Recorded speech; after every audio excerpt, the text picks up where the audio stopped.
Com'è la posizione della Consulta provinciale studentesca in merito alle manifestazioni degli studenti? Davide, innanzitutto ti ringrazio per la visibilità e l'opportunità di esporre la posizione della consulta che ci stai dando, che ci hai sempre garantito. La consulta studentesca in merito alle manifestazioni ha preso una posizione chiara. La consulta si è astenuta, ma si è astenuta perché non ha voluto appoggiare le manifestazioni che spesso e volentieri in moltissimi casi sono anche condivisibili. La consulta studentesca si è astenuta per un semplice motivo.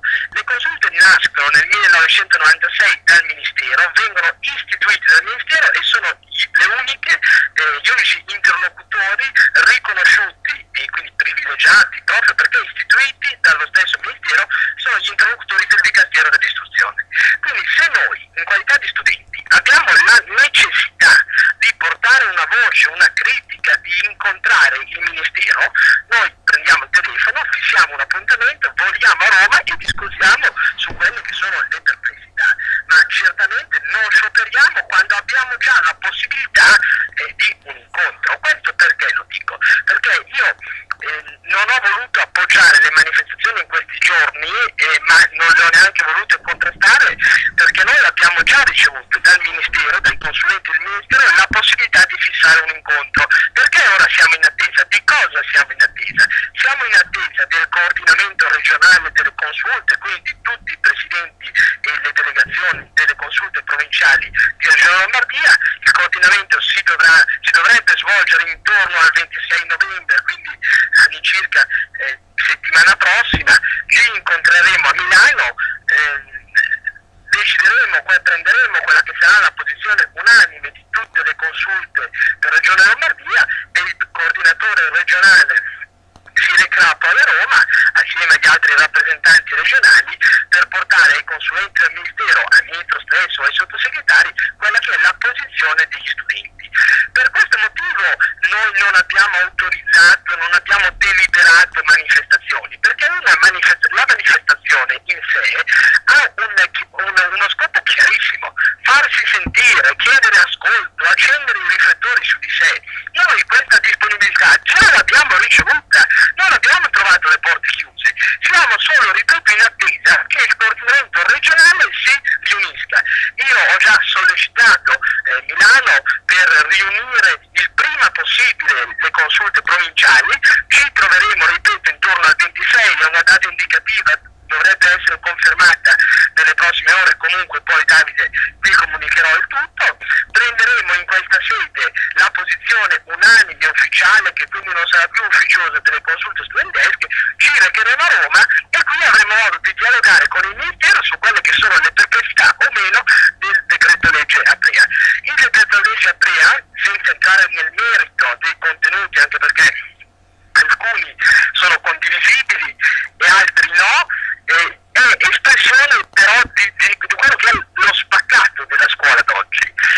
Purtroppo in passato si sono fatti sprechi, tutti ne sono a conoscenza. Ogni testa che nasce, ogni bambino che nasce ha sulle proprie spalle un debito di 36.000 euro. 36.000 euro, e a questo debito certamente, lo sappiamo tutti, è inutile negarlo, ha contribuito anche il sistema istruzione. Purtroppo avanti così non si può andare, bisogna trovare delle soluzioni. Certamente, e qui abbiamo una posizione unanime, tutti i presidenti delle consulte provinciali e anche regionali, non si può tagliare i fondi della scuola, perché la scuola è alla base della formazione, è alla base della società civile che noi stessi, in qualità di generazioni future, andremo a costituire. Quindi assolutamente non siamo disponibili allo smantellamento del sistema istruzione, siamo però disponibili, ma perché dobbiamo accettarlo, perché andare avanti con questa strada su questa strada non è più possibile. Siamo disponibili a trovare delle soluzioni, a lavorare, a ragionare anche in merito al decreto legge Aprea, che ripeto ha aspetti condivisibili e aspetti meno condivisibili. Noi come studenti dobbiamo responsabilizzarci, prendiamo atto di quella che è la situazione, ci assumiamo quelle che sono le nostre responsabilità, andremo a Roma a discuterne. Per questo motivo anche i presidi che in questi giorni mi hanno contattato, io ho ribadito a loro la nostra posizione in qualità di consulta, e lo dico ancora per l'ennesima volta a tutti gli amici che ci stanno ascoltando. La consulta studentesca è in attesa che da Milano venga convocato ufficialmente il coordinamento regionale. Dopodiché io con la mia delegazione ci recheremo a Milano ed in seguito a Roma per discutere, e la posizione degli studenti sarà ben chiara. Certo è importante trasmettere anche il messaggio che noi studenti siamo persone responsabili, non che non abbiamo voglia di studiare e che cogliamo l'occasione della manifestazione per saltare il giorno di scuola, perché purtroppo, e vi garantisco che io che sono a contatto con le autorità e con determinate persone che si occupano anche del sistema istruzione, non solo a livello provinciale, non solo a livello regionale, ma anche a livello nazionale, purtroppo il messaggio che rischia di passare in questi giorni e con le vicende che si stanno verificando in queste settimane è quello che gli studenti non sono aperti al dialogo. Questa è la cosa più nociva per noi studenti.